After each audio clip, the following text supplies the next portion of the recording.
Brazil کے علاقے کمپینا میں 2005 کی بات ہے۔ کچھ دوستوں کا گروپ سیر کو جا رہا تھا۔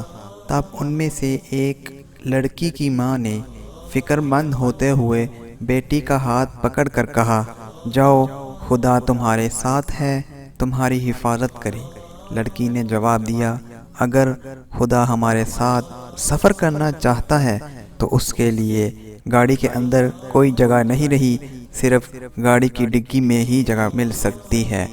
ان کے جانے کے کچھ ہی گھنٹے کے بعد خبر ملی کہ ایک خوفناک حادثے میں وہ سب لوگ ہلاک ہو گئے۔ حیرت کی بات یہ تھی کہ گاڑی کے پچھلے حصے کو نقصان بالکل بھی نہیں پہنچا تھا۔ مارلین کی ایک پارٹی میں جب ایک عملی کام کے لیے مبلغین میں سے ایک نے کہا کہ خدا نے مجھے تمہارے پاس بھیجا ہے، تب انہوں نے جواب دیا، خدا سے یہی کہو کہ مجھے اس ہفتے اس کی کوئی ضرورت نہیں۔ اس بات کے کہنے کے ایک ہفتے کے بعد ہی وہ اسی گھر میں مر گئی۔ ٹائٹینک جہاز آپ نے سنا ہوگا۔ ٹائٹینک جہاز بنانے والے مس اینڈریو نے ایک صحافی سے پوچھے گئے سوال کے جواب میں کہا تھا کہ اس جہاز کو تو خدا بھی نہیں ڈبو سکتا۔ پھر اس جہاز کا جو حشر ہے وہ سب کو معلوم ہے۔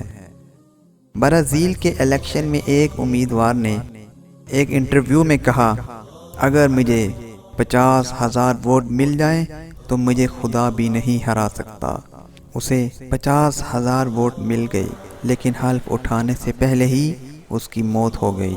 بے شک اللہ پاک بہت رحیم اور کریم ہے، لیکن کبھی کبھی کسی کے تکبر پر اس کی پکڑ کر کے اسے دنیا کے لیے عبرت کا نشان بھی بنا دیتے ہیں۔ کبھی تکبر کے بول نہ بولیں، کیونکہ یہ ایک ایسا گناہ ہے جس پر کبھی کبھی فوراً سزا مل جاتی ہے۔